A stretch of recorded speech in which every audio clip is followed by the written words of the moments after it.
The Dune Sea had swallowed civilizations whole. Ancient Jedi temples, krayt dragon nests, entire Tusken clans, all consumed by Tatooine's endless appetite for erasure. So when the fireball tore across the morning sky, trailing colors no engine burn had ever produced, the few who witnessed it assumed they'd see nothing but crater glass by sunset. They were wrong. Jabba's scouts found the impact site 3 hours later. The sand had fused into a spiral pattern, as if something had drilled down and then simply stopped. No debris field. No scorch marks beyond the initial touchdown. Just a man-shaped depression at the epicenter, and in that depression, a figure in blue and red. The Weequay who prodded him with a force pike reported 2 things that saved his life. First, the pike's energy discharge simply stopped against the stranger's skin, crackling uselessly before the weapon's power cell overloaded. Second, the man's eyes opened with a color that didn't exist on Tatooine, a blue that belonged to worlds with water. "Careful," the Weequay's partner hissed, training his blaster rifle. "Could be some new Republic weapon." "The Republic's dead, you idiot." "Has been for 20 years. The stranger sat up slowly, sand cascading off shoulders that seemed carved from stone. He was human, or human-like, with black hair and a strong jaw that carried confusion rather than aggression. His clothing was unlike anything in the Outer Rim, a skin-tight blue suit with a red cape that somehow remained pristine despite atmospheric entry, and a symbol on his chest, a stylized S inside a diamond. He spoke. The words meant nothing to the scouts, but the tone was universal. "Where am I?" One scout, braver or stupider than his companion, gestured with his rifle toward their speeder. The gesture's meaning was equally universal: "Come with us, or we make you." The stranger stood, and the Weequays collectively took 3 steps back. He wasn't particularly tall, perhaps 6 feet, but he carried himself with a calm that seasoned hunters recognized in apex predators. He looked at the speeder, then at the twin suns hanging in Tatooine's ochre sky, and something flickered across his face. Recognition? Relief? He raised his hands in a placating gesture, then pointed at himself and spoke again. This time, the scouts caught a word that repeated, Kal-El. A name, perhaps. Or a warning. They bound him in binders, more for show than function, and loaded him onto the speeder. As they roared toward Mos Eisley, neither scout noticed that their prisoner's binders had already fractured from the simple flex of his wrists. The stranger called Kal-El simply held them together, watching the alien landscape rush past with the careful attention of someone cataloging threats and allies. Mos Eisley Cantina had seen strange things, but the blue-clad stranger caused even the Bith musicians to pause mid-note. Jabba's hunters paraded him through the establishment toward the Hutt's palace, and the whispers began immediately. Mandalorian armor. Jedi robes. Clone trooper gear, those were expected. But this? This was something else. A Rodian bounty hunter, drunk on Corellian wine, made the mistake of challenging the procession. "That one's mine." New Republic bounty. The stranger's head turned with mechanical precision. His eyes narrowed, and for just an instant, those blue irises glowed red. Not metaphorically red. Literally red, like miniature suns igniting behind his pupils. The Rodian's blaster melted in his hands before he could fire, the metal turning to slag that dripped between his fingers. The cantina went silent.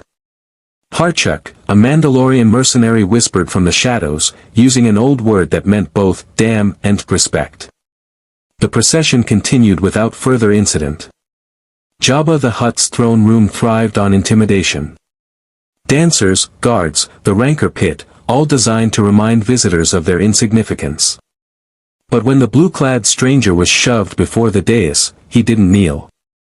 Didn't bow. Simply stood, meeting the Hutt's bulbous eyes with the steady gaze of someone who'd faced worse.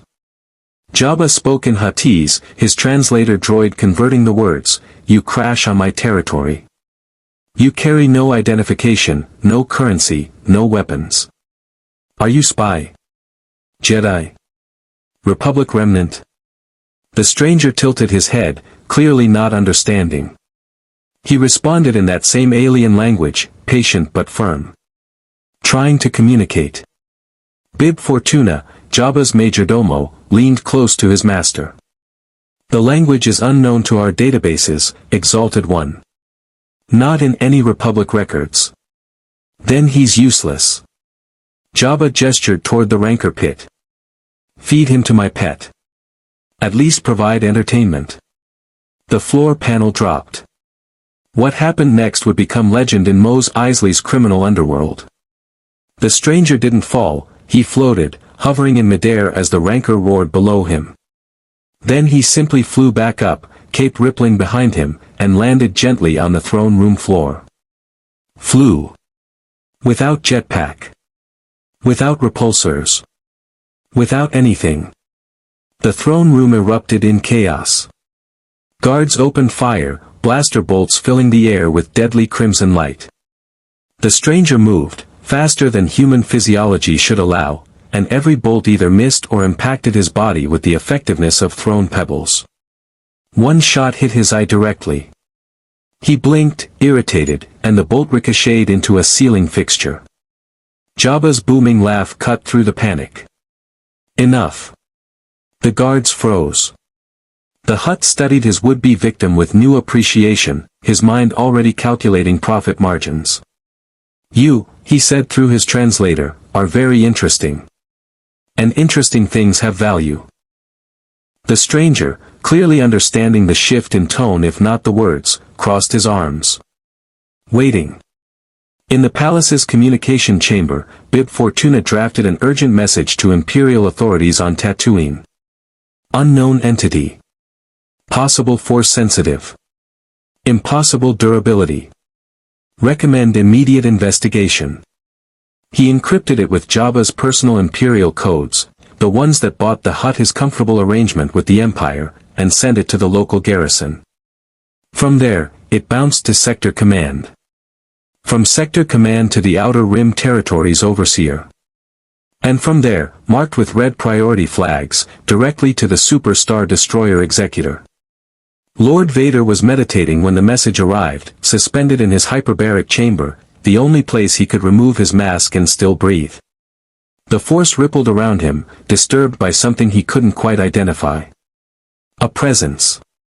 Not force-sensitive, yet somehow screaming against the fabric of reality itself. He read the report with growing interest. The description of invulnerability. Flight without technology. Energy projection from eyes. Either an elaborate hoax, or something unprecedented. The Dark Lord of the Sith donned his mask once more, the respirators hiss marking his decision. Prepare my shuttle, he commanded. Inform the fleet we travel to Tatooine. Immediately. Across the palace, the stranger called Kal-El sat in a locked chamber, listening to every conversation in the building with hearing that could catch whispers from orbit. He was learning their language through context and repetition, his Kryptonian mind processing patterns at superhuman speed. He understood three things clearly: he was far from Earth. These people feared something called the Empire. And someone very dangerous was coming for him. Clark Kent had faced Darkseid, Doomsday, and Brainiac. He'd stared down gods and tyrants. But as he listened to the fear in the guards' voices when they spoke of Vader, he felt something he hadn't experienced in years. Uncertainty. This wasn't his universe. These weren't his rules. And he had no idea if his powers, gifts from Earth's yellow sun, would be enough. Outside, Tatooine's twin suns beat down mercilessly. Clark closed his eyes and let their radiation wash over him, feeling his cells drink in the energy. Whatever came next, he'd face it the only way he knew how. With hope. The Imperial shuttle descended through Tatooine's atmosphere with the subtlety of a guillotine. No fanfare, no escort fighters, just the matte black Lambda-class craft bearing the personal seal of Darth Vader, arriving with the inevitability of a death sentence. Mos Eisley's citizens knew to disappear when that particular ship appeared. Cantinas emptied. Market stalls closed. Even the Jawas, typically fearless in their scavenging, retreated into the wastes. The Empire's presence was always oppressive, but Vader's presence was suffocating. Jabba received the news in his throne room with carefully measured concern. The Hutt had survived this long by understanding when to bow and when to bargain. Vader was not someone you bargained with. Exalted One, Bib Fortuna whispered urgently, Lord Vader arrives within the hour. Perhaps we should relocate the stranger. Claim he escaped. Jabba's laugh rumbled like distant thunder. And when Vader tears this palace apart looking for him? When he force chokes every living thing here until someone talks? No, Fortuna. We give him exactly what he wants, and we profit from his gratitude. In his chamber, Clark had heard every word. He'd also heard the garrison commander's panicked orders, the stormtroopers' nervous chatter, and most importantly, the description of what this Vader could do. Telekinesis. Mind reading. Something they called Force Lightning. Magic, essentially. Or something so advanced it might as well be. Clark had fought magic users before. Satana. Dr. Fate. Even Wonder Woman's God's blessed equipment gave him pause. Magic was one of the few things that could hurt him, bypassing his invulnerability through supernatural means. If this force was similar. He didn't finish the thought. Instead, he focused on listening, learning, absorbing every scrap of information about this galaxy he'd found himself in. The language was coming easier now, basic, they called it. His mind constructed grammar rules from context, matched phonemes to meanings, built a translation matrix that would have taken human linguists years. Within 2 hours of arrival, he could understand perhaps 30% of what he heard. Within 4, closer to 60. By the time Vader's shuttle landed, Clark Kent could follow a conversation. The Dark Lord's entrance was orchestrated to inspire dread. 6 stormtroopers formed an honor guard, their white armor pristine despite Tatooine's dust. Behind them, Death Troopers, elite soldiers in black, moved with predatory grace. And then Vader himself, 7 feet of black armor and measured breathing, each step deliberate as a countdown. The throne room, so chaotic hours before, was now deathly silent. Vader didn't bow. Didn't acknowledge Jabba's rumbled greeting. Simply stood, his masked face sweeping across the assembled criminals and sycophants, and spoke in a voice that seemed to emerge from some deep mechanical abyss. Where is he? Jabba gestured magnanimously toward the chamber where Clark was held. Most gracious Lord Vader, I have kept him secure for the Empire's inspection. Unharmed, as a gesture of my loyalty to. Vader's hand raised slightly. Jabba's words choked off as invisible pressure constricted his throat. Not enough to kill, merely to correct. I did not ask for explanations. Vader released him. Show me. The procession moved through the palace corridors, Vader's breathing the only sound beyond footsteps. Even Jabba's usual bravado had evaporated. This was the man who'd purged the Jedi, who'd hunted Force sensitives across the galaxy, who served at the right hand of the Emperor himself. They reached the reinforced door.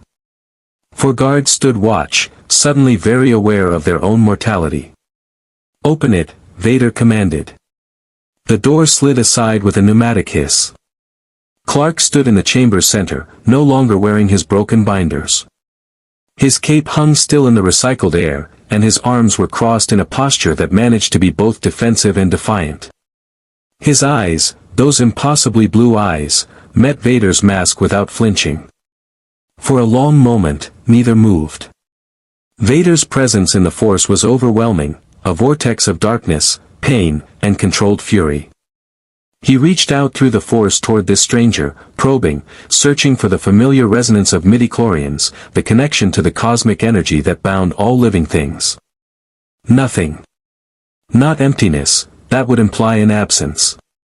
This was something else entirely. The stranger existed in the Force as a void?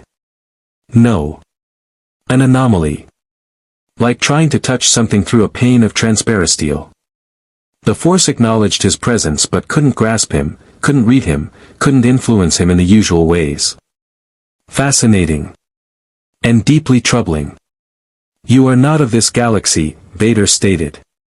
Not a question. Clark's eyebrows rose slightly, surprised that Vader had spoken in basic, perhaps, or surprise at the conclusion. He responded carefully, his accent strange but comprehensible. No. I'm not. The words were simple, but their implication was staggering. Confirmed, this being was from outside known space. The scouts' reports hadn't been exaggerated. He'd survived atmospheric entry, withstood blaster fire, flown without technology. You will come with me, Vader said. The Emperor wishes to understand what you are. I'm not going anywhere with you.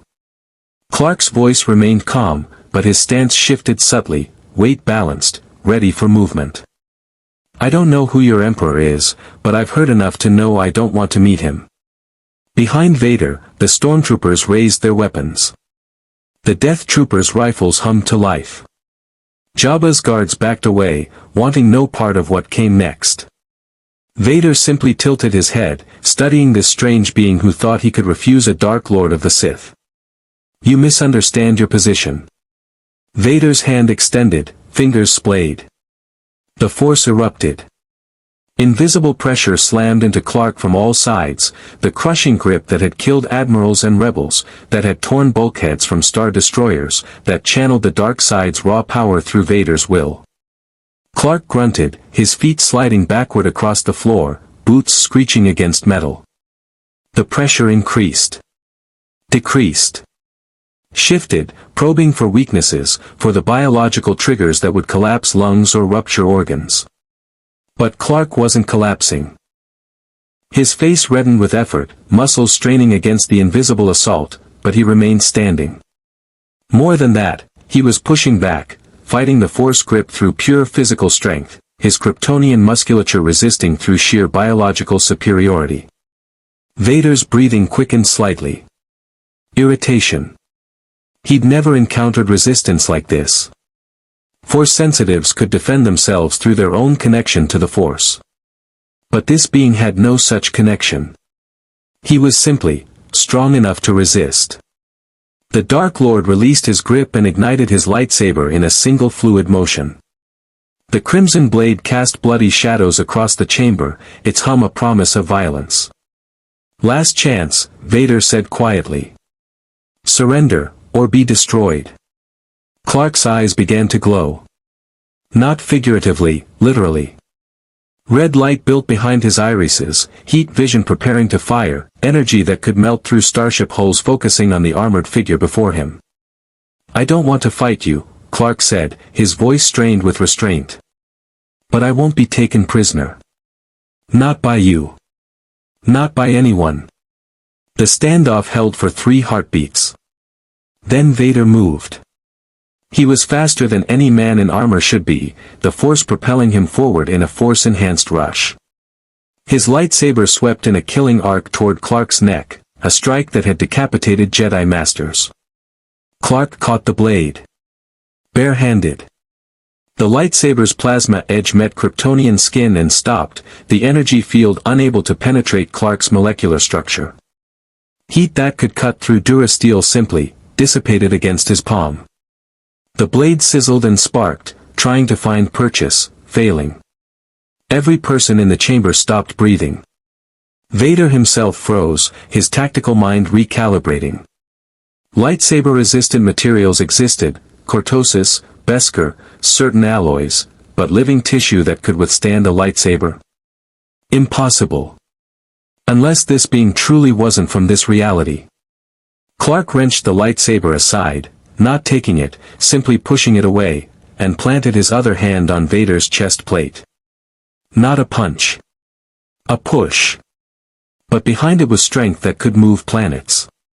Vader flew backward, his armor screaming in protest as he crashed through the chamber wall, through the corridor beyond, and into a storage room 20 meters away. Crates exploded around him. Stone crumbled. His armor's systems shrieked damage warnings. The Dark Lord rose slowly from the rubble, his breathing labored. Pain signals fired across his ruined nervous system, the constant agony he'd lived with since Mustafar, now amplified by cracked ribs and damaged cybernetics. Through the Force, he reached out again. Not to crush or probe, but to lift. Every loose object in the corridor, crates, furniture, weapons, debris, rose into the air, dozens of projectiles, and at Vader's mental command they all launched toward Clark like missiles. Clark's eyes blazed. Twin beams of concentrated heat vision swept across the incoming barrage, vaporizing metal, stone, and plasteel. What his heat vision missed, his hands caught or deflected, moving with speed that made Vader's force-enhanced reflexes seem sluggish. But Vader wasn't attacking to win. He was learning. Testing ranges. Response times. Power thresholds. Every dodge, every counter, every split-second decision gave the Sith Lord more data. This being was powerful, perhaps the most physically powerful entity Vader had encountered, but he fought with restraint. Pulling punches. Holding back. A weakness. Vader gestured sharply, and the ceiling above Clark collapsed. Tons of stone and steel plummeted downward, not to crush, that wouldn't work, but to obscure, to separate, to create an opening. Through the dust and chaos, Vader retreated toward his shuttle, his mind already composing the report for his master. This wasn't a being the Empire could simply destroy. But perhaps they could manipulate, study, or convert. The Emperor would want to know immediately. Behind him, Clark burst from the rubble, completely unharmed, dust coating his cape. He could pursue. Could probably catch Vader before the shuttle launched. Could end this threat right now. But he didn't. Because in the distance, his enhanced hearing caught something that changed everything, urgent transmissions being sent across the planet. Emergency codes. Fleet mobilization orders. The Empire wasn't sending one man. They were sending an armada. The Executor's Bridge was a cathedral of imperial might, hundreds of crew stations, holographic displays showing fleet positions across parsecs, and at its heart, a meditation chamber where Darth Vader stood alone, confronting what he'd just witnessed. His armor's internal systems ran diagnostics. 3 cracked ribs. Damaged servomotor in his left shoulder. His respirator's backup circuits had engaged twice during the encounter. All from a single push. Not a strike. Not even a punch. A push. Vader replayed the confrontation through the Force, analyzing every microsecond. The stranger's speed exceeded anything biological systems should achieve, faster than Jedi reflexes, faster than his own augmented perceptions. The strength was beyond calculation. And the durability, a lightsaber. His lightsaber. Stopped by flesh. Yet the stranger had fought defensively. Reactively. Like someone afraid of his own power. Another weakness to exploit. The Dark Lord activated the holographic communicator. The image that materialized was hooded, distorted, but unmistakable in its authority. Emperor Palpatine's voice emerged like silk draped over razors. Lord Vader. Your report. Master, I have encountered an entity unlike anything in our records. He calls himself Kal-El. He is not force-sensitive, yet he resisted my abilities through physical strength alone. His durability exceeds Beskar. His speed rivals force enhancement. And he can fly without technological assistance. A long pause. Then, interesting. You believe him extra-universal.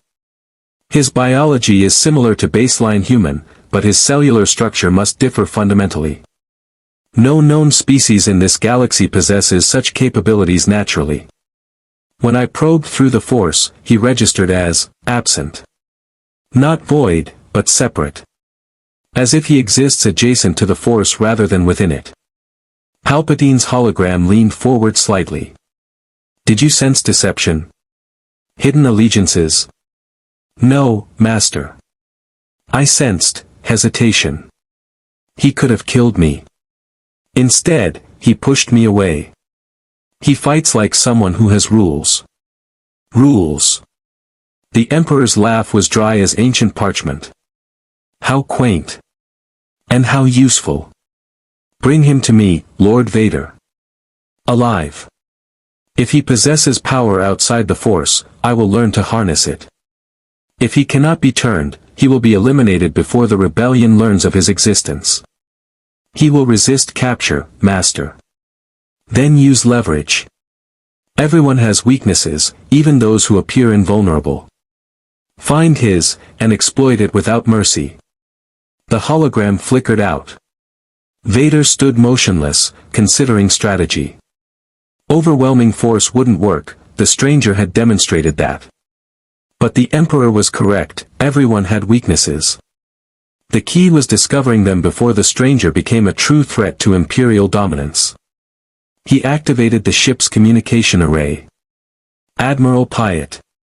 The Admiral appeared within seconds, his posture rigid with discipline born from surviving previous Admirals' failures. Lord Vader. Deploy 3-star destroyers to Tatooine. Establish orbital blockade. Nothing enters or leaves the system without my authorization. Mobilize ground forces, at STS, full battalion strength. Evacuate Imperial personnel from Mos Eisley. Then level the spaceport. Piet's face went pale. My lord, leveling Mos Eisley will kill thousands of civilians. Vader's hand twitched. Piet's words became a strangled gasp as invisible fingers closed around his throat. Do you question my orders, Admiral? And no, my lord. Vader released him. The stranger operates under moral constraints. We will use them against him. When he attempts to save the civilians, we will have our opening. Prepare capture teams with carbonite freezing equipment. And Admiral?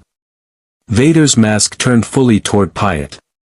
If you question me again, you will not receive a second warning.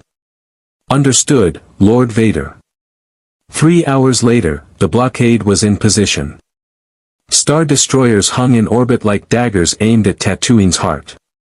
TIE fighter patrols screamed through the upper atmosphere.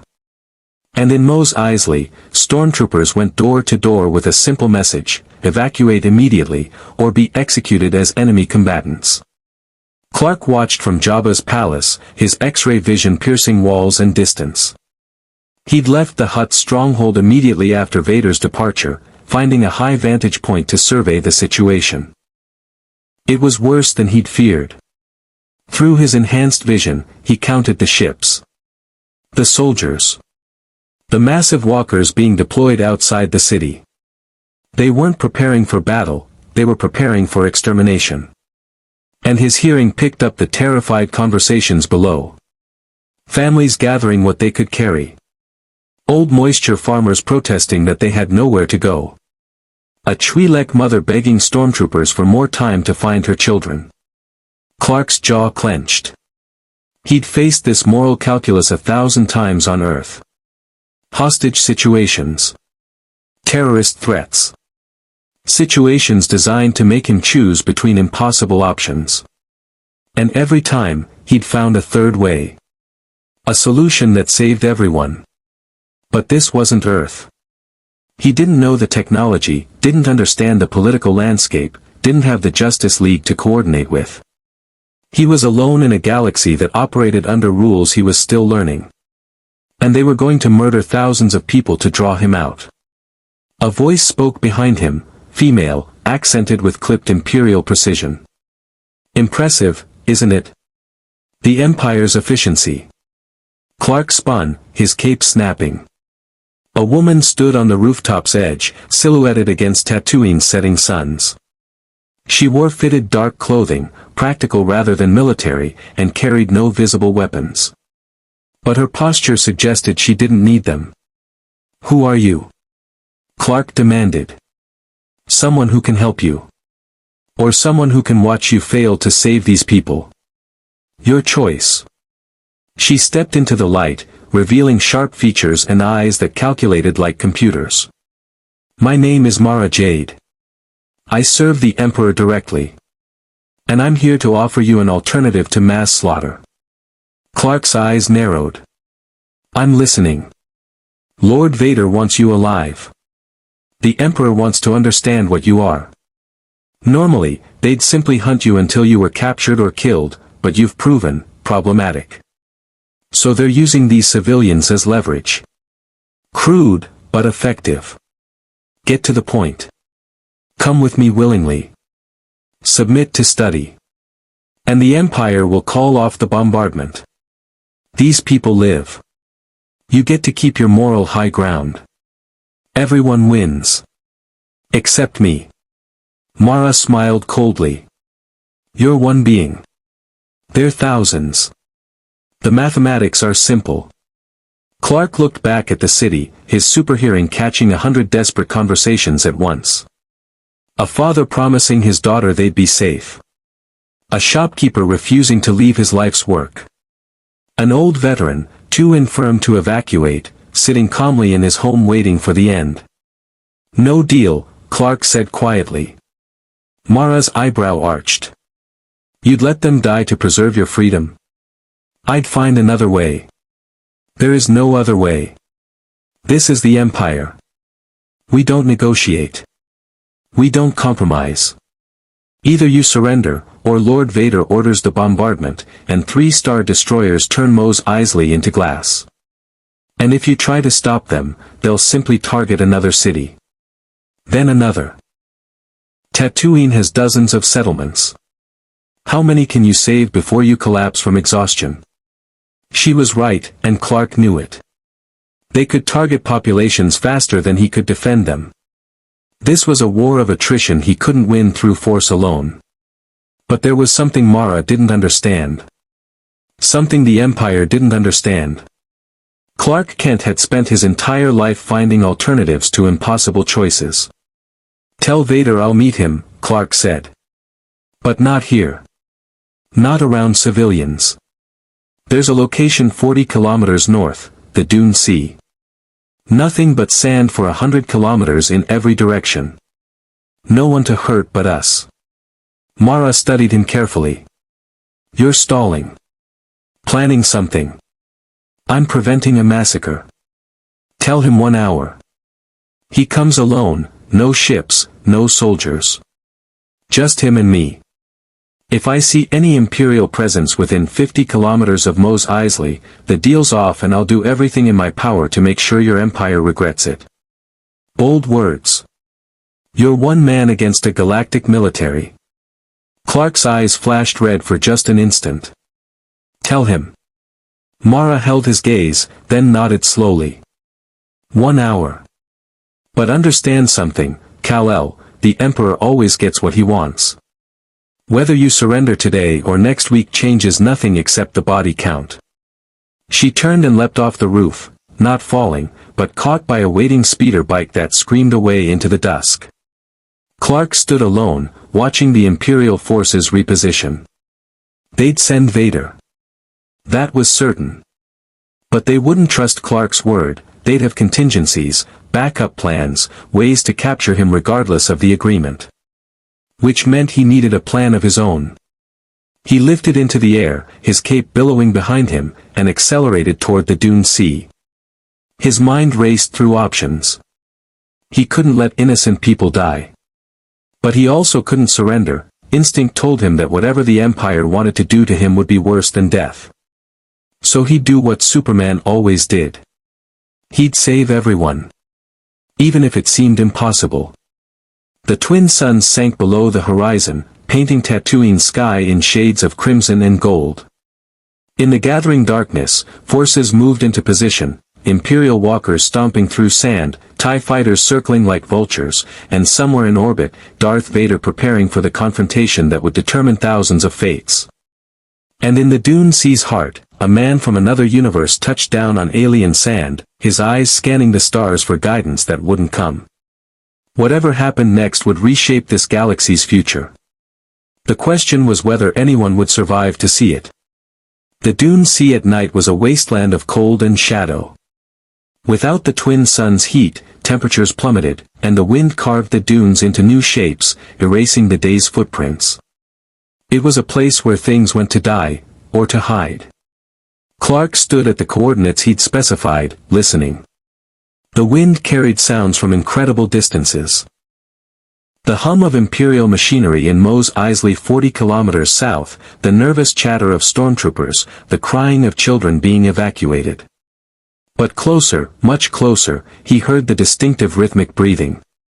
Vader arrived not in a shuttle, but in a modified TIE fighter that touched down 200 meters away. The Dark Lord emerged alone, as promised, his black armor absorbing what little starlight reached Tatooine's surface. His lightsaber remained unignited but ready at his belt. They stood in silence, two figures in an empty ocean of sand. "You came," Clark said finally. "Did you expect otherwise?" Vader's respirator gave his words a mechanical inevitability. "You are attempting to establish parameters. To control the confrontation. It is what leaders do. I'm not a leader. I'm just someone trying to prevent innocent people from dying. Noble. Futile. But noble." Vader began walking forward, closing the distance with measured steps. "You believe you can defeat me here, away from civilians. That you can remove the Empire's leverage and force a stalemate. Something like that. You are wrong." The sand beneath Clark's feet suddenly erupted. Not from Vader's direct action, but from beneath, shaped charges the Empire had buried hours ago, placed by stealth teams using the same coordinates Clark had specified. The explosions were designed not to harm, but to blind, to disorient, to create the perfect opening. Clark was airborne before the first charge detonated, his reaction time making the trap seem glacial. But as he rose, the real attack began. Energy nets fired from concealed positions in the dunes, 12 different directions, electromagnetic webbing designed for capturing massive creatures. They converged on Clark's position with mathematical precision, wrapping around him, conducting massive electrical charges. Clark grunted as hundreds of thousands of volts coursed through his body. Not enough to truly harm him, his Kryptonian cells could absorb energy that would vaporize normal beings, but enough to hurt, to slow him down for the critical seconds that followed. Vader's hand extended, and the force grip returned. But this time, it wasn't trying to crush. It was holding, pinning, keeping Clark stationary as massive shapes rose from beneath the sand like mechanical leviathans. ATS. 4 of them, buried in sand deep enough to hide their heat signatures, now fully activated and targeting the trapped figure. "You thought I would honor a promise to come alone," Vader stated, his voice carrying across the desert through amplifiers. "The Empire does not negotiate with unknowns. It studies them. Masters them. Or destroys them." The walkers opened fire simultaneously. Heavy laser cannons, designed to obliterate shield generators and blast through fortified positions, unleashed concentrated fury. The beams hit Clark dead center, the combined firepower enough to level a city block. The energy nets disintegrated. The sand beneath Clark turned to glass. The shockwave created a crater 50 meters wide. And when the smoke cleared, Clark was still floating in the air, his suit scorched but intact, his expression no longer diplomatic. "Bad move," he said quietly. His eyes ignited with red light, and twin beams of heat vision sliced through the night. The nearest ATAT's head exploded as Clark's vision carved through armor plating like it was paper. The walker groaned, its massive body tilting, then collapsed into the sand with a thunderous crash. Clark moved. He became a blue and red blur, accelerating to speeds that made the Imperial targeting computers useless. The second walker fired and hit nothing but afterimages. Clark struck its leg, not with a punch, but with his entire body moving at supersonic velocity. The metal buckled, snapped, and the walker toppled sideways, its crew screaming as it crashed. Vader watched with cold assessment. The stranger was faster than anticipated. Stronger. But more importantly, he was angry now. Good. Anger made beings predictable. The Dark Lord reached out through the Force, not toward Clark, but toward the sand itself. Tons of it, lifted through telekinetic power, creating a massive sandstorm that swallowed the battlefield. Visibility dropped to 0. Even Clark's enhanced vision struggled to penetrate the swirling chaos. But his hearing worked perfectly. He heard the third walker adjusting its aim. Heard the capacitors charging. Heard Vader's breathing moving left, circling, positioning for something. Clark shot toward the third walker through the sandstorm, his hands extended. He grabbed the walker's front legs and pulled. Metal shrieked. Hydraulics burst. The entire walker lifted off the ground as Clark's flight carried it upward, then hurled it toward the fourth walker like a massive projectile. The two walkers collided with devastating force, a tangle of twisted metal and exploding systems. The sandstorm cleared instantly. Vader had released his concentration, conserving power. The Dark Lord stood exactly where he'd been, apparently having moved nowhere. But Clark's enhanced hearing caught the truth, a dozen figures rising from concealed positions in the dunes. Not stormtroopers. Something else. Their movements were too precise, too coordinated. And their life signs were wrong. Barely present.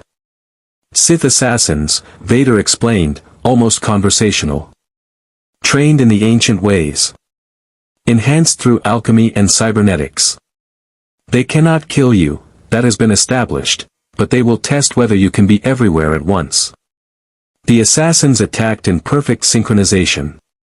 They were fast, not Superman fast, but far beyond normal human. Their weapons were cortosis weave blades designed to short out lightsabers, though against Clark they were simply sharp. They struck at nerve clusters, joints, eyes, anywhere that might represent vulnerability. Clark defended without killing. His training with Batman and Wonder Woman had taught him restraint even in combat. He disarmed rather than destroyed, disabled rather than dismembered. He moved through the assassins like water, his speed and strength making their enhancements irrelevant. But while he was distracted, Vader acted. The Dark Lord's hand shot forward, and the Force reached not toward Clark, but toward something 40 kilometers away. Toward Mos Eisley. Toward the evacuating civilians. Clark felt it through his enhanced hearing, the sudden screams as a building collapsed. Not from bombardment. From Vader's telekinetic power, reaching across impossible distance to crush stone and steel. Your choice is simple, Vader said, even as Clark disabled the last assassin. Fight me here, and I will destroy that city one building at a time. Or surrender, and the killing stops. Clark's fists clenched. You're murdering innocent people. I am providing motivation. The Empire's resources are infinite. My patience is not. Every second you resist costs lives. Through his super hearing, Clark caught another building beginning to groan. Vader was doing it again, selecting targets from memory, using the Force to tear them apart from kilometers away. Men, women, children screaming as their homes became tombs. Superman had faced monsters before. Beings who killed without remorse, who saw people as expendable. He'd faced gods who considered mortals beneath notice. But this was different. This was calculated cruelty, precisely measured to exploit his greatest weakness. He cared. Clark shot toward Mos Eisley at maximum speed, becoming a blue streak across the desert. He reached the collapsing building in seconds, his arms spreading to catch tons of falling debris. His strength held the structure together as civilians fled below. But even as he saved them, he knew the terrible truth. Vader had proven his point. Clark couldn't fight and protect simultaneously. Not across these distances. Not against an enemy willing to target civilians without hesitation. He heard Vader's breathing growing closer. The Dark Lord had followed in his TIE fighter, watching from above as Clark struggled to be everywhere at once. You see now, Vader's voice echoed from the fighter speakers. Your power means nothing if you refuse to use it decisively. The Jedi made the same mistake. They restrained themselves with codes and morality, and it made them weak. That weakness destroyed them. Clark set down the last civilian, his mind racing. He needed help. Allies. Information.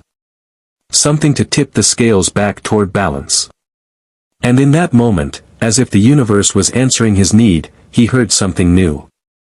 Transmissions on encrypted frequencies. Military chatter, but not imperial. The words "Rebel Alliance" repeated multiple times, along with coordinates and extraction vectors. Someone else was watching this confrontation. Someone who apparently wanted Clark alive. The rebel corvette Liberator's Hope cut through Tatooine's atmosphere with practiced desperation, its shields absorbing fire from the TIE fighters that swarmed like angry insects. On the bridge, Captain Tessa Kor watched the tactical display with the calm of someone who'd survived a dozen impossible extractions. "Ion cannons, focus on that TIE advanced," she ordered. "That's Vader. If we can disable his fighter, we buy ourselves leverage." "Captain, the unknown is moving again," her sensor officer reported. He's carrying civilians. Multiple trips. Moving them out of the combat zone at speeds our instruments can barely track." Tessa pulled up the visual feed and felt her breath catch. The figure in blue and red was lifting entire families, sometimes a dozen people at once, and flying them to safety beyond the city limits. Not toward the rebels. Not toward the Empire. Simply away from danger. "Who is he?" she whispered. "Unknown, Captain. But Princess Leia specifically ordered us to extract him if possible. She believes he could change everything." Tessa made a decision born from years of calculated risks. "Open a channel. All frequencies.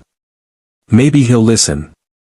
The transmission broadcast across every available frequency, Imperial, civilian, even the old Jedi emergency bands. Tessa's voice, deliberately calm and measured. "Unknown friendly, this is the Rebel Alliance vessel Liberator's Hope. We're here to extract you from Imperial forces. We mean you no harm. If you can hear this, signal us and we'll provide cover for your escape." Clark heard it mid-flight, carrying an elderly Twi'lek couple and their granddaughter. He'd made 17 trips in the last 4 minutes, moving civilians faster than the Empire could target them. But the math was brutal, there were thousands still in danger, and now this Rebel Alliance had introduced a new variable. Rebels versus Empire. Freedom fighters versus tyranny, from what he'd gleaned from intercepted communications. It sounded straightforward, almost familiar.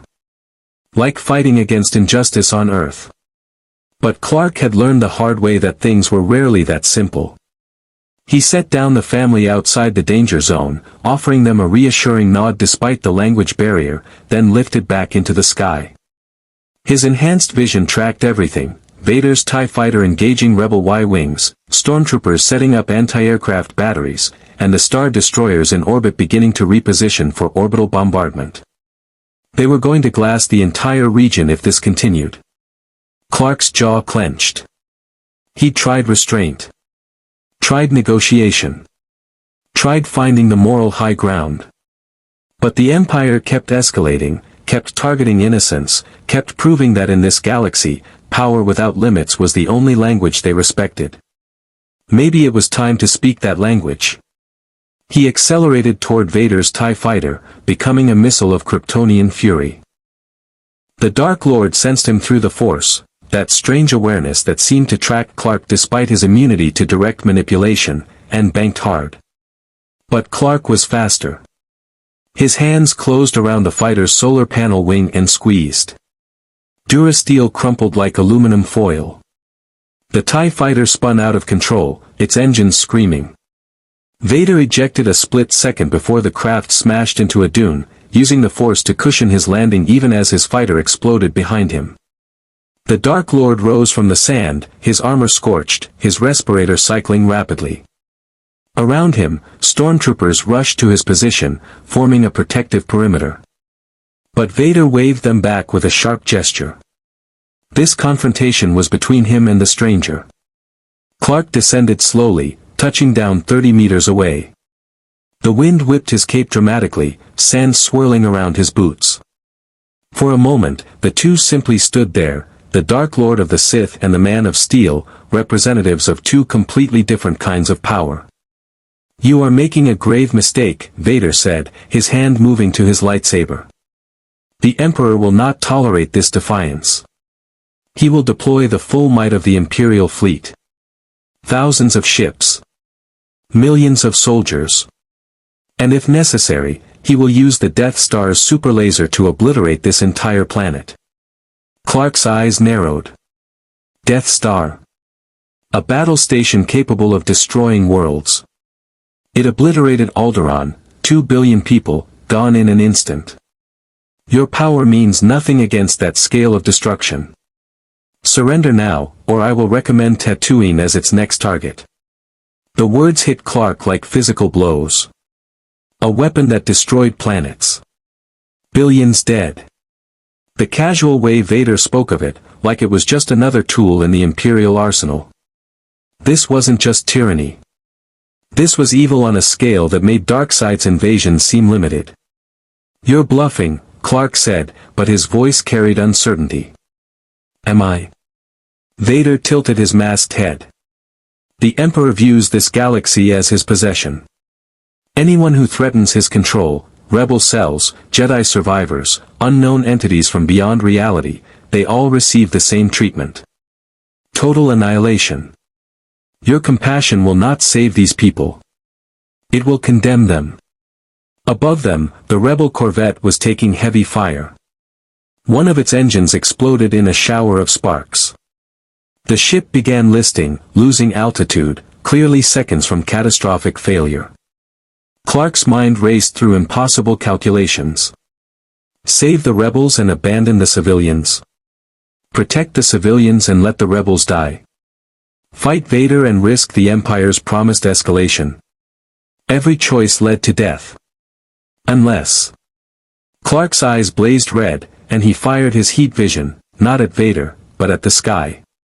The twin beams carved through the atmosphere, striking the Star Destroyer in orbit with pinpoint accuracy. Not to destroy it, but to disable it. His vision sliced through the ship's sensor arrays, communications relays, and targeting computers with surgical precision. The orbital bombardment threat vanished as the Star Destroyer went dark, its systems offline, dead in space. Vader's breathing quickened, surprise, genuine surprise, as he witnessed an attack that crossed the distance between ground and orbit in seconds.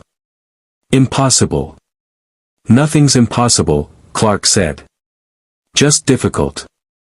He shot skyward, becoming a blue streak. He reached the falling rebel corvette and positioned himself beneath it, his arms spread wide. The ship's weight, hundreds of tons, settled onto his shoulders. Clark grunted with effort, not from the weight itself, but from the awkward distribution, the need to support it evenly to prevent structural collapse. He began lowering it gently toward the desert, a controlled descent that defied physics and engineering. On the bridge, Captain Kor watched her instruments in disbelief. We're landing. He's carrying us. One person is carrying an entire corvette. Her tactical officer stared at the external cameras. Captain, that's not possible. No being in the galaxy has that kind of strength. Not even Jedi Masters at their peak. I don't care if it's possible, Tessa snapped. It's happening. The princess was right. He's the key. Whatever he is, whoever he is, we need him on our side. Clark set the corvette down as gently as a feather, the landing gear extending at the last moment to absorb the final impact. He touched down beside it, breathing hard, not from exhaustion, but from the sheer concentration required. The corvette's boarding ramp lowered, and Captain Kor emerged with a squad of rebel soldiers. She was younger than Clark expected, maybe early 30s, with the kind of hard-earned authority that came from surviving battles that should have been fatal. Thank you, she said simply. You saved my crew. I just did what anyone would do, Clark replied, his basics still accented but improving. No. You did what no one in this galaxy can do. Tessa gestured to her ship. The Empire will send reinforcements. More Star Destroyers. More ground forces. We need to leave, and you need to come with us. Princess Leia Organa herself requested your extraction. She believes you can help us end this war. I don't even understand this war, Clark said. I don't know who you people are. I don't know if I can trust. An explosion cut him off. One of the evacuated civilian shelters, struck by artillery fire from Imperial ATs that had repositioned during the chaos. The building collapsed, and Clark's enhanced hearing caught the screams of people trapped beneath rubble. He was moving before conscious thought, a blur of motion. He reached the collapse site in seconds, his hands tearing through debris, his X-ray vision locating survivors. He pulled a mother and her infant from certain death, then a young man, then an elderly Rodian who clutched a small box of belongings like they were precious treasures. Tessa watched from the Corvette's ramp, understanding crystallizing. He wasn't just powerful. He was compulsively heroic. The kind of person who couldn't walk away from suffering even when tactical retreat made sense. Exactly the kind of person the rebellion needed. But also exactly the kind of person the Empire would destroy through collateral damage. He won't leave while civilians are in danger, her first officer observed. Then we make sure the civilians get out, Tessa decided. All hands, prepare for mass evacuation. We're not leaving anyone behind. Vader watched from his command position, his tactical mind absorbing the implications. The stranger's power was even greater than initial assessments suggested. Orbital strikes. Ship-scale lifting capacity. Speed that exceeded even force-enhanced tracking. But the weakness remained, his compassion. The Dark Lord activated his calm, Admiral Piet. Target all remaining civilian centers. Prepare for simultaneous bombardment. I want overlapping fields of fire across every populated zone.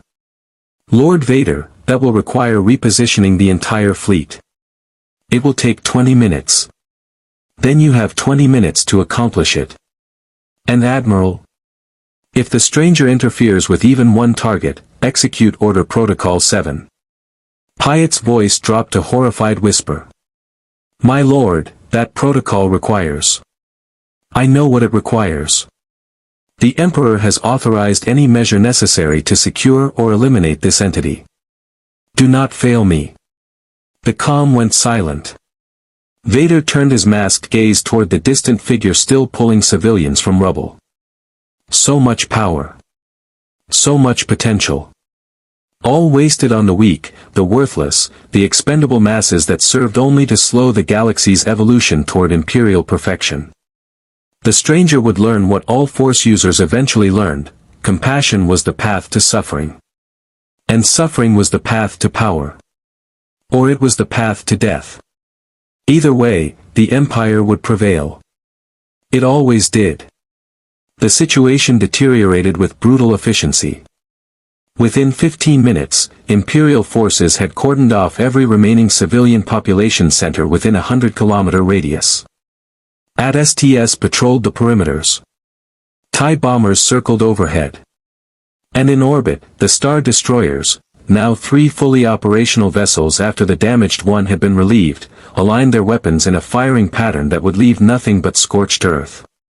Clark worked frantically, moving civilians to the rebel corvette's expanded cargo holds. Captain Kor had committed her ship and crew to the evacuation, a decision that would likely see her court-martialed if they survived. But she'd watched Superman work for 20 minutes, and she'd made the same calculation every rebel eventually made: some things were worth dying for. How many more? Clark asked, setting down another group of evacuees. Sensors show approximately 3,000 still in the target zones, Tessa reported grimly. We have room for maybe 800. The Empire knows our capacity, they're deliberately using more hostages than we can save. Clark's fists clenched. Then I'll make multiple trips. Keep loading who you can. I'll handle the rest. There isn't time. The Star Destroyers are charged and targeting. We have maybe 5 minutes before. The sky lit up with emerald fire. Not the bombardment, warning shots, fired into empty desert, demonstrations of the firepower waiting to be unleashed. The message was clear: surrender or watch everything burn. Vader's voice boomed across every frequency, amplified through every speaker in every settlement, impossible to ignore. Kal-El. You have 10 seconds to present yourself to Imperial custody. If you comply, these people will be spared. If you refuse, or attempt to evacuate them, we will commence planetary bombardment. 10. 9. 8. Clark stood frozen, the impossible math crushing him.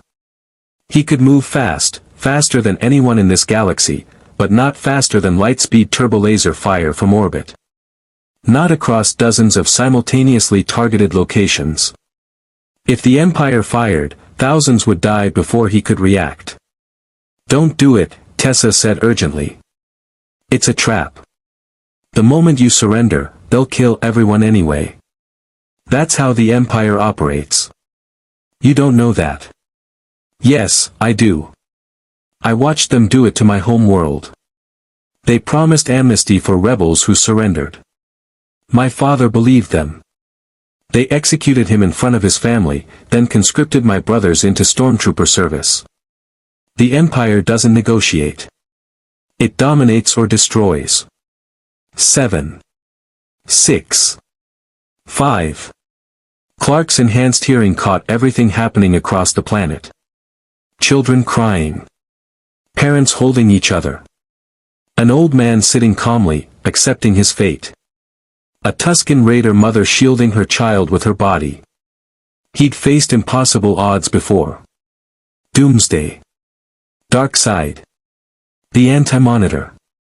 But those were battles he could punch his way through, problems that could be solved with sufficient force. This was different. This was chess played with lives, and he didn't know the rules. 4. 3. There has to be another way, Clark said desperately.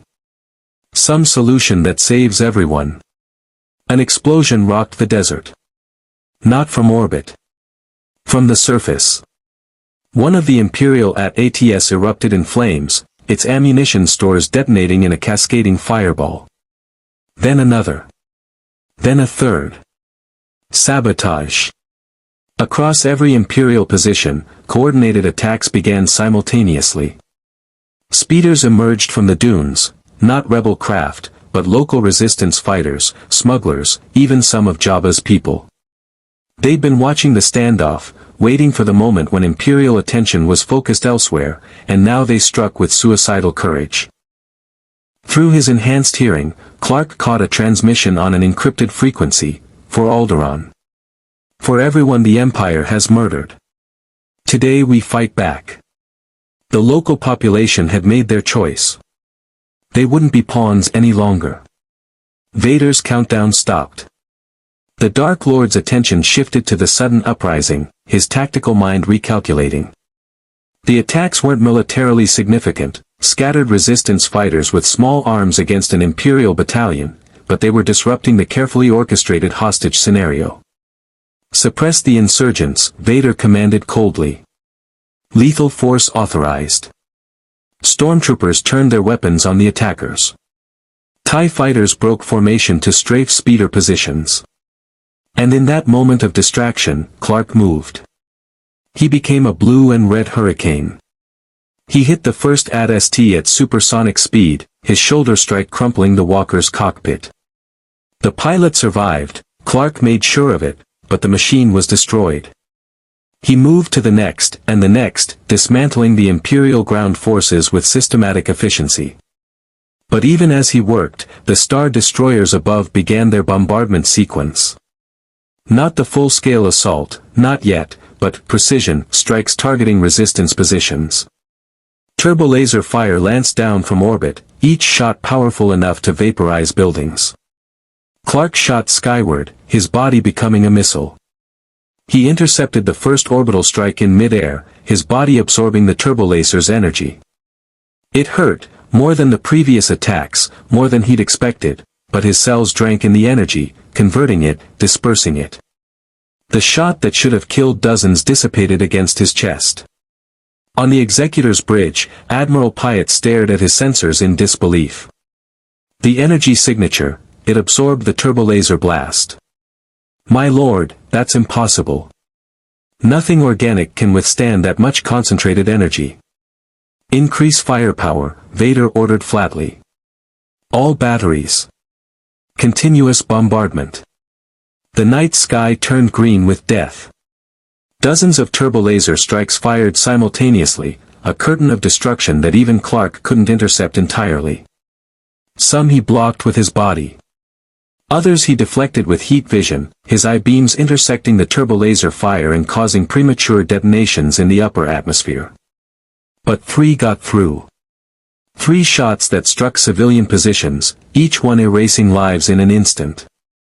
Clark heard every scream. Every final breath.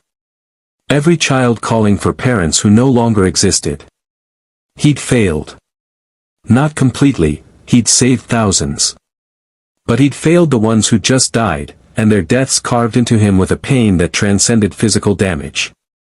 This was what the Empire did. This was the cost of their power.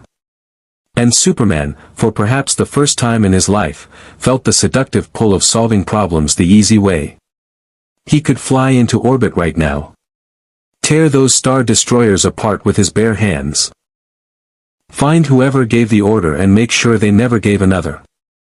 He could end this. Permanently. Decisively. But that wasn't who he was. That wasn't what his parents, both sets, had taught him. There was always another way. Even when it seemed impossible. Clark descended back to the surface, landing beside Captain Kor's corvette. His suit was scorched, his cape torn, but his expression carried a determination that made Tessa instinctively step back. Get everyone aboard, Clark said quietly. Everyone you can fit. I'm going to buy you time. What are you going to do? Something I should have done from the beginning. Clark looked up at the star destroyers hanging in orbit like executioner's blades. I'm going to remove their ability to threaten anyone. Before Tessa could respond, Clark shot into the sky, accelerating past supersonic, past anything the Empire's sensors could track. He punched through the atmosphere, leaving a sonic boom that shattered windows across 3 settlements, and entered the vacuum of space. The cold didn't bother him. The lack of oxygen was irrelevant, his Kryptonian biology could survive in vacuum indefinitely. He oriented on the nearest star destroyer and accelerated toward it, his heat vision already charging. On the Executor, alarms shrieked. Contact incoming. Unidentified object, velocity exceeding anything in our databases, impact in 10 seconds. Vader stood before the bridge viewports, watching the blue and red streak approach. So the stranger had finally abandoned restraint. Good. Now they'd see his true limits. All forward batteries, concentrated fire. Destroy him. Every turbolaser on the Executor's forward arc fired simultaneously, more firepower than most planetary defense grids could muster. The energy density was sufficient to vaporize small asteroids, enough to punch through any known shielding. Clark flew through it. The turbolaser fire washed over him like rain, painful but not stopping him. His speed increased. His fists extended forward.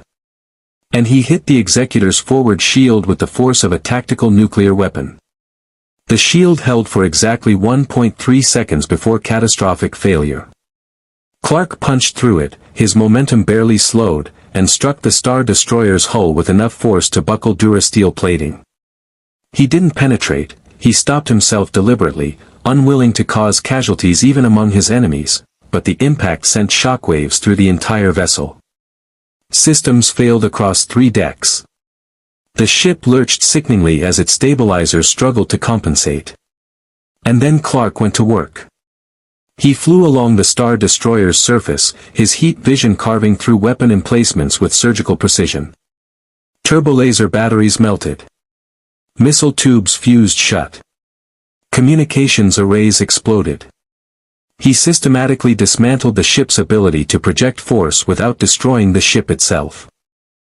It was a message written in molten metal: I can end you whenever I want. Choose not to make me want to. Inside the bridge, organized chaos reigned. We've lost forward weapons. Portside batteries offline. Communications down to 40%. Vader watched the blue figure dance across his ship's hull, untouchable, unstoppable. The Dark Lord reached out through the Force, trying once again to grasp the stranger, to slow him, to create any advantage. Nothing. The Force slid off him like water off glass. Deploy the TIE Defenders, Vader ordered. And activate the gravity well projectors. If we cannot destroy him, we will trap him. But Clark had already finished with the Executor and moved to the next Star Destroyer.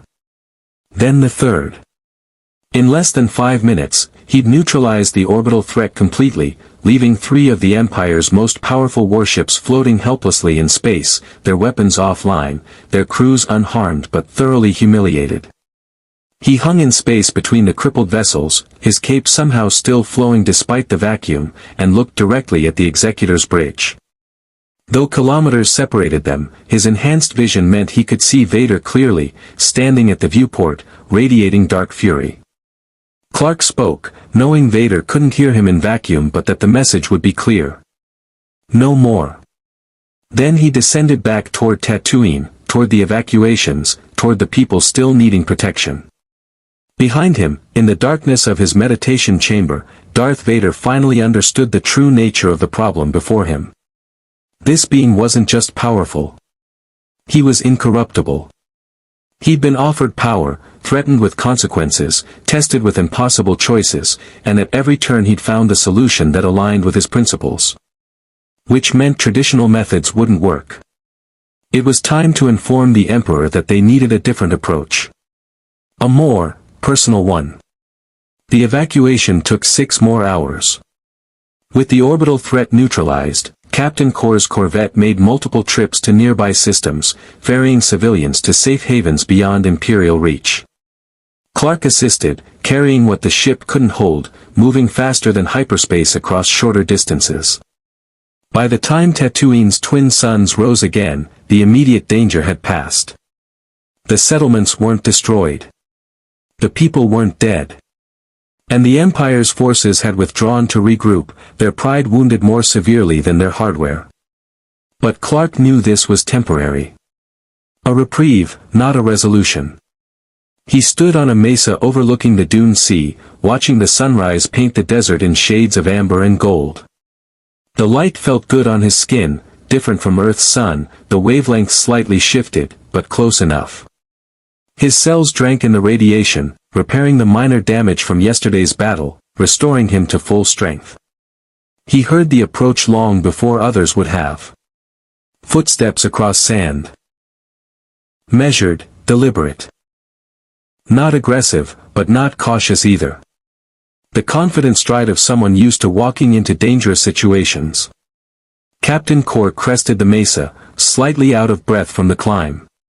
She'd shed her combat vest, wearing just her flight suit, looking more like an exhausted pilot than a military officer. "Thought I'd find you here," she said, stopping a respectful distance away. "How are your people?" Clark asked without turning. "Tired. Scared. But alive, thanks to you." Tessa moved to stand beside him, looking out at the same desert vista. "We got everyone out. Every single civilian in the target zones.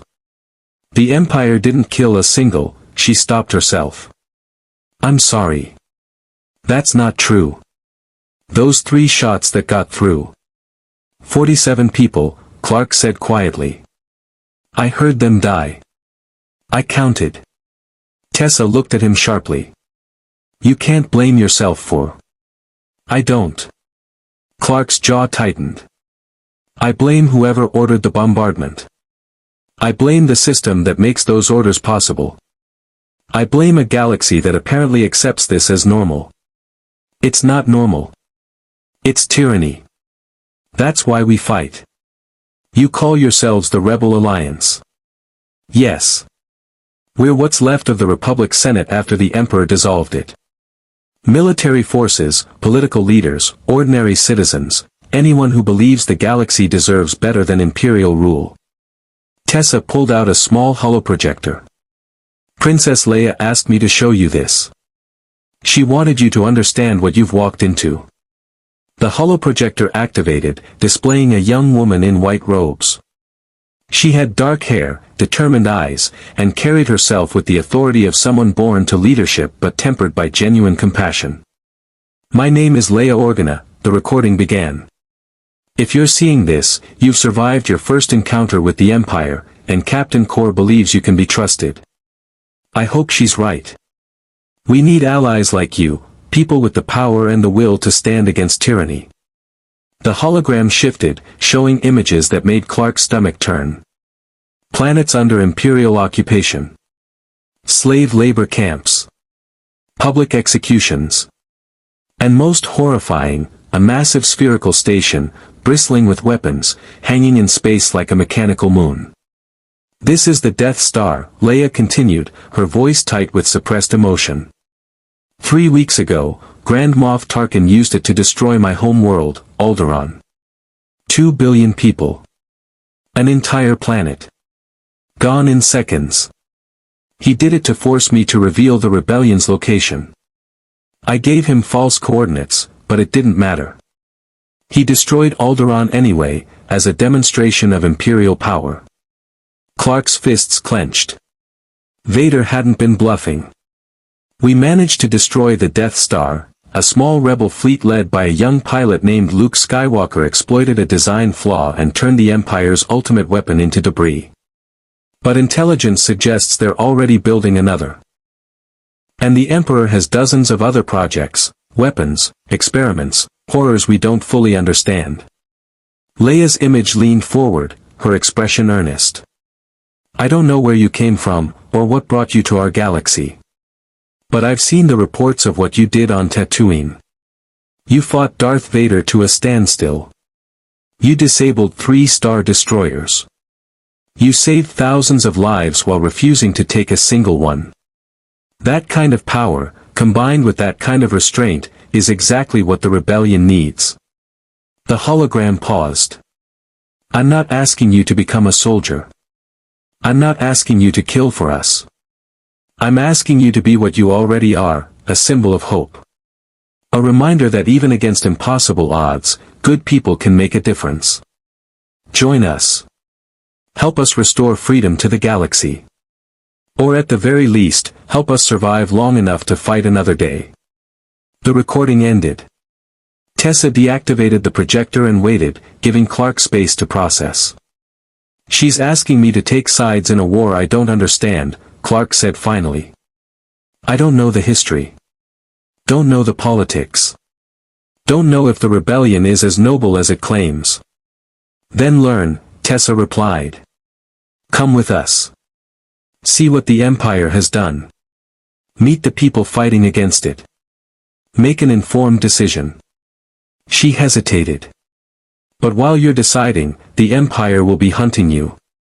Vader reported back to the Emperor. By now, Palpatine knows everything, your capabilities, your weaknesses, your refusal to kill. He'll exploit that information ruthlessly. Let him try. You don't understand. The Emperor isn't just a political leader. He's a Sith Lord, one of the most powerful Force users in history.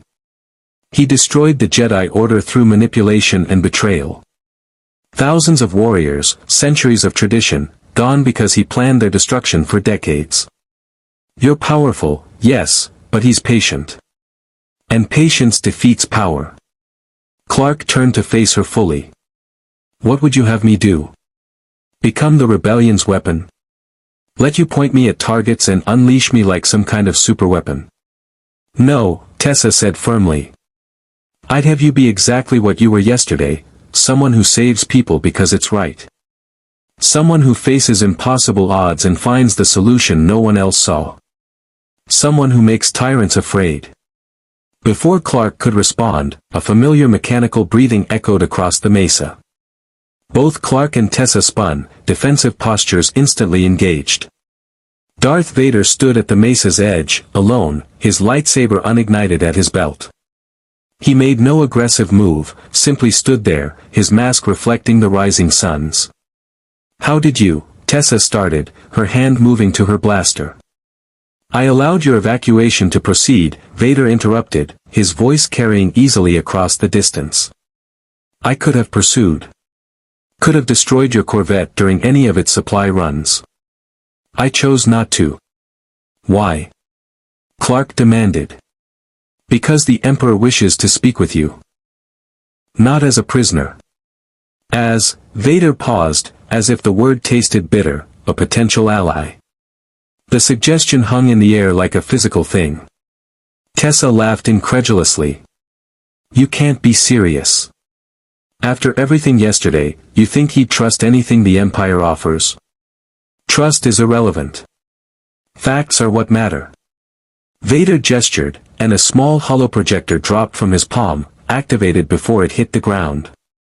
The image that appeared made Clark's enhanced hearing catch both his and Tessa's sharp intake of breath. It showed Earth. Not just Earth, a view from space, clearly taken recently. The blue oceans, the swirling clouds, the familiar continental shapes. Clark's home, seen from a perspective that should be impossible for this galaxy. We found it, Vader said simply. Your world. Your Earth. It took considerable resources, but the Emperor's reach extends beyond this galaxy. He knows where you come from. And he knows how to return there, if you cooperate. Clark's world tilted. You're lying. I do not lie. Deception serves no purpose when truth is more effective. Vader gestured again, and the hologram zoomed, showing what looked like a tear in space, dimensional rift technology that shouldn't exist here. The Emperor's scientists have been studying interdimensional travel for years. Your arrival proved such travel is possible. Now we can replicate it. At what cost? Clark's voice was barely more than a whisper. Service. Not slavery, partnership. Help the Empire maintain order. Prevent the chaos and destruction that rebellion inevitably brings. In exchange, we will return you home, provide resources to ensure your world remains safe, and guarantee no Imperial interference with your dimension. Tessa grabbed Clark's arm. Don't listen to him. It's a trap. Everything the Empire offers comes with a price paid in blood. The alternative, Vader continued, ignoring Tessa, is remaining here, forever separated from everything you know. Your family. Your friends. Your world. They will never know what happened to you. You will never see them again. Is that sacrifice worth making for a galaxy that isn't even yours? The question struck deeper than any physical attack could have. Clark thought of Martha Kent, growing older every day, probably worried sick that her son had simply vanished. Of the Daily Planet, likely running desperate stories about Superman's disappearance. Of Lois, who'd probably figured out his secret identity by now and was tearing Metropolis apart looking for answers.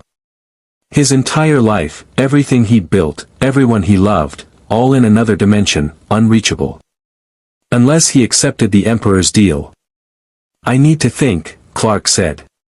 You have 24 hours, Vader replied. After that, the Emperor's patience expires, and we will take more direct measures to ensure your cooperation. Or your elimination. The Dark Lord turned and walked away, his breathing fading into the distance until even Clark's enhanced hearing lost it in the wind. Tessa rounded on Clark. You can't seriously be considering. I'm considering everything, Clark interrupted. That's what people do when there are no good choices. There's always a good choice. You just have to be brave enough to make it. Brave? Or stupid? Clark looked back at the hologram of Earth, still hanging in the air, until it flickered and died. What would you do, Captain? If you could save your home world, really save it, guarantee its safety, but it meant serving the people who destroyed Alderaan? Tessa's jaw worked silently. Finally, I'd like to think I'd refuse. But I never had to make that choice. Alderaan is already gone. Clark closed his eyes, letting Tatooine's suns warm his face. Somewhere in orbit, the crippled star destroyers were being repaired. Somewhere in the galaxy, the Emperor was planning his next move. Somewhere in another dimension entirely, Earth continued spinning, unaware that its greatest defender might never return. And here, on an alien world light years from anything familiar, Clark Kent faced the hardest decision of his life. Save strangers, or save home. Be Superman, or be human. The choice that would define not just his future, but the future of an entire galaxy. The Man of Steel stood at a crossroads between dimensions, his impossible power suddenly feeling like an impossible burden. The Empire offered him everything he wanted, a path home, safety for Earth, an end to his exile. All it required was compromise. Small at first, they'd promise. Just maintain order. Just prevent chaos. Just accept that some tyranny is necessary for peace. Clark had heard those arguments before. From Lex Luthor. From Amanda Waller. From every tyrant who ever claimed the ends justified the means. But Tatooine's twin suns reminded him of something. Krypton had two suns too, binary stars orbiting each other in cosmic dance. His birth parents had sent him away from a dying world, trusting that he'd find somewhere to belong. The Kents had raised him to believe that power without compassion was tyranny, and compassion without courage was meaningless. He thought about Leia Organa, who'd lost her entire world and still fought for others. About Captain Kor, risking court-martial to save strangers. About the resistance fighters who'd sacrificed themselves to disrupt Imperial hostages. About ordinary people choosing defiance over submission, knowing it might cost everything. They weren't asking him to save them. They were showing him that even without his powers, people could be heroes. That was the answer, really. The Empire promised to make everything simple, serve us, go home, never worry again. But Superman had never chosen simple. He'd chosen right. Even when right was complicated, dangerous, and offered no guarantee of success. Vader would return in 24 hours for an answer. The Emperor would deploy new strategies, new weapons, new pressures to force cooperation or destruction. And somewhere, in a dimension Clark couldn't reach, Earth would keep spinning, waiting for a hero who might never return. But here, now, in this galaxy far from home, people needed what Superman represented. Not invincibility. Not alien power. But the simple, radical belief that everyone deserved protection. That no one was expendable. That hope wasn't naive, it was the most powerful force in any universe. Clark opened his eyes, decision crystallizing like Kryptonian crystal. He didn't know how he'd get home. Didn't know if he ever would. But he knew with absolute certainty what came next. He'd find Princess Leia. Join the rebellion.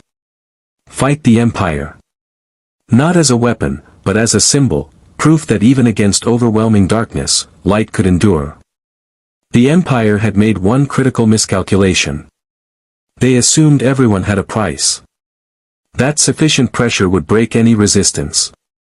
That power always defeated principle. They'd never met anyone from Smallville, Kansas. And they were about to learn why that was a problem.